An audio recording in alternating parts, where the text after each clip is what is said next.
ढाका में केवल 15 साल में भ्रष्टाचार हुआ है। जाति धर्म के नाम पर ये दोनों नेता रोटी सेक के सदन में गए हैं। हमें इस परिभाषा को तोड़ना है। ढाका में ना हिंदू जीतेगा ना मुसलमान जीतेगा, इस बार ढाका की जनता की जीत होनी चाहिए। जो यहाँ हमेशा ढाके में होता है हिंदू मुसलमान, अगर आज महागठबंधन अभिजीत सिंह जैसे एक युवा को उतारती है तो सबसे पहले भारतीय जनता पार्टी का एजेंडा छिन जाएगा। आप बार बार कहिएगा फलनावा पूर्व विधायक नहीं बोला, अरे नहीं बोला, जो बोल रहा है उसको जवाब दीजिए।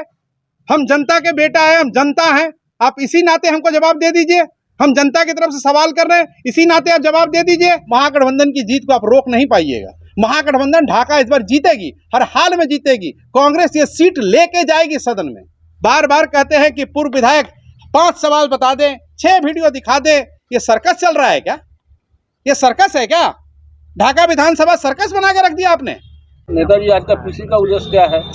पीसी करने का ढाका विधानसभा में जो समस्याएं अभी भी उत्पन्न हैं, जो पिछले 4 सालों से हम लोग जो सड़क से आवाज़ उठा रहे हैं, और आज भी अगर देखा जाए तो ढाका विधानसभा में कोई बदलाव नहीं आया है। केवल और केवल 15 साल में भ्रष्टाचार हुआ है, लूट खसोट हुआ है।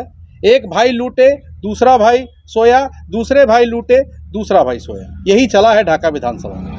आज अंबेडकर जयंती था और अंबेडकर जयंती के दौरान आप कांग्रेस का जो कार्यालय है वहां पहुंच कर के धूमधाम से आप जयंती को मनाए हैं। लोग ये सवाल पूछ रहे हैं कि एक तरफ जहां कांग्रेस और राजद में पटना में जम नहीं रही है, दोनों में उठापटक चल रहा है, क्या ढाका विधानसभा में भी अभिजीत सिंह यानी कांग्रेस के बैनर तले और राजद के दौरान भी उठापटक है? देखिए, उठापटक आप इसको नहीं कह सकते हैं, लेकिन हाँ, महागठबंधन यहाँ बहुत मजबूती से अपना काम कर रही है। कांग्रेस भी अपना काम कर रही है। कांग्रेस एक कई वर्ष पुरानी पार्टी है, सबसे पुरानी पार्टी है, देश के लिए लड़ी हुई पार्टी है। तो आज हमारे लिए अच्छा विषय है कि आज हमें कांग्रेस के आश्रम में जाने का मौका मिला। भीमराव अंबेडकर जी के दिन हमें जाने का मौका मिला, जिन्होंने हमें संविधान दिया। तो एक अच्छा पहल है और हम चाहेंगे कि महागठबंधन इस पर जरूर सोचे। क्या आप सीट की उम्मीद रखते हैं आप यहाँ से ढाका विधानसभा से अपने लिए? देखिए, 4 साल से मैं सड़क पर हूँ। अब तो यहाँ की जनता और यहाँ का नेतृत्व तय करेगा कि क्या अभिजीत सिंह को चुनाव लड़ना चाहिए कि नहीं लड़ना चाहिए। और मैं चाहूँगा कि महागठबंधन, जो यहाँ हमेशा ढाके में होता है हिंदू मुसलमान, अगर आज महागठबंधन अभिजीत सिंह जैसे एक युवा को उतारती है तो सबसे पहले भारतीय जनता पार्टी का एजेंडा छिन जाएगा। भारतीय जनता पार्टी जो बिना काम के केवल जाति और धर्म की बैसाखी पे सदन जाने का काम करते हैं यहाँ के नेता, उनका वो बैसाखी छीनने का काम होगा। अगर कांग्रेस आपको प्रत्याशी नहीं बनाती, ऐसी सूरत में आप क्या करेंगे? देखिए, ये बहुत दूर की बात है। अभी 4-5 महीने हैं। कांग्रेस क्या करेगी, कांग्रेस का क्या डिसीजन होगा, जब होगा आरिफ जी तो जरूर इस पर बात होगी। अभी हम लोग ढाका विधानसभा की मूलभूत समस्याओं पर बात करें, क्योंकि अब 4-5 महीने बच गए हैं। आखिरी सेशन भी विधानसभा का खत्म हो चुका है और काम के नाम पर सिर्फ और सिर्फ बोल बज रहा है, काम कहीं दिख नहीं रहा। क्षेत्र में लोग सवाल पूछ रहे हैं, अभिजीत सिंह अपना स्टैंड क्लियर नहीं कर पा रहे। अभिजीत सिंह का नेता कांग्रेस के होते होते रह गए, उनको कांग्रेस से टिकट नहीं, ऐसा नहीं है कि कांग्रेस के होते होते नहीं रह गए।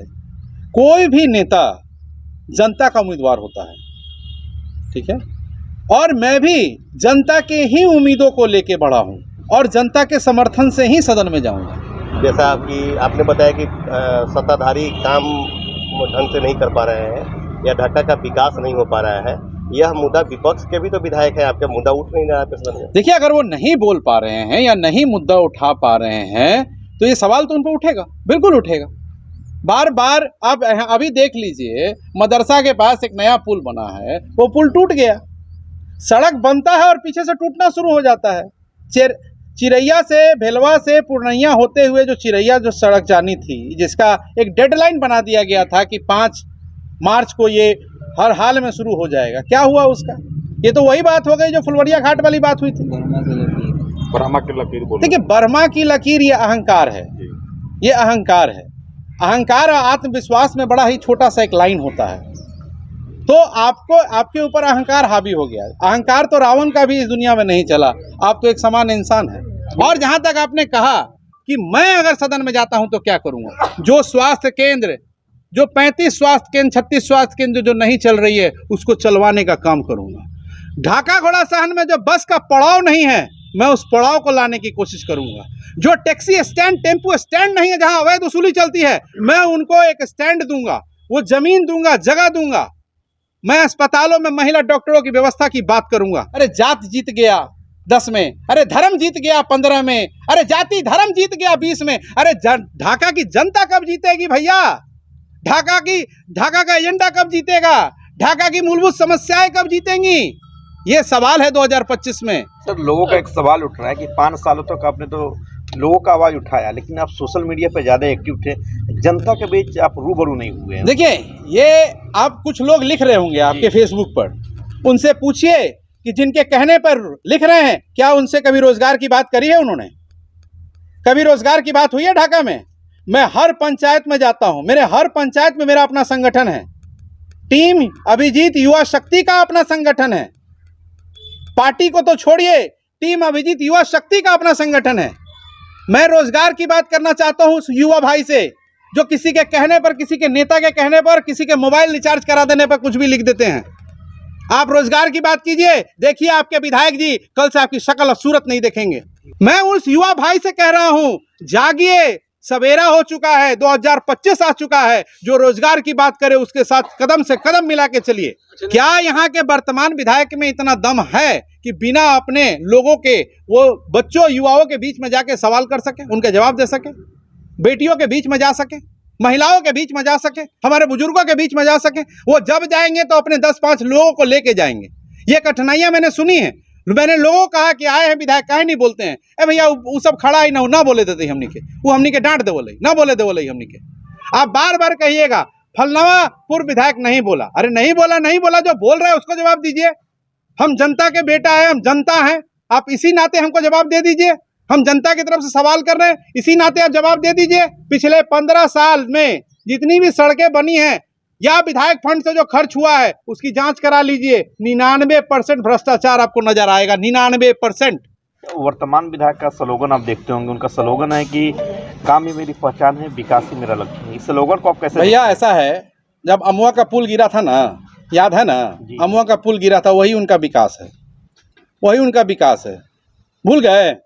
और उसी दिन रात में हम कहे थे कि अलकतरा 20% कहा जाता है, भूल गए? उसी दिन रात में उनका विकास बोल रहा था, सीमेंटेड पर आधा अलकतरा चलवाए। और जब हम कहे कि सीमेंटेड पर अलकतरा काहे चल रहा है, तो अगला दिन बंद हो गया। यही विकास बोलता है उनका। वो क्या बोलेंगे?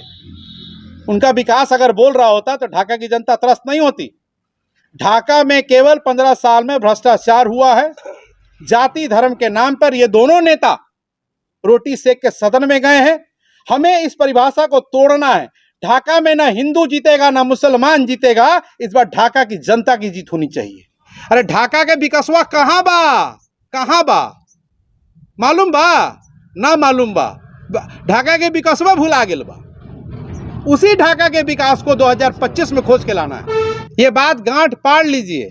ना एनडीए की सरकार बनेगी 25 में, और ना यहां से एनडीए का उम्मीदवार जीतने जा रहा है।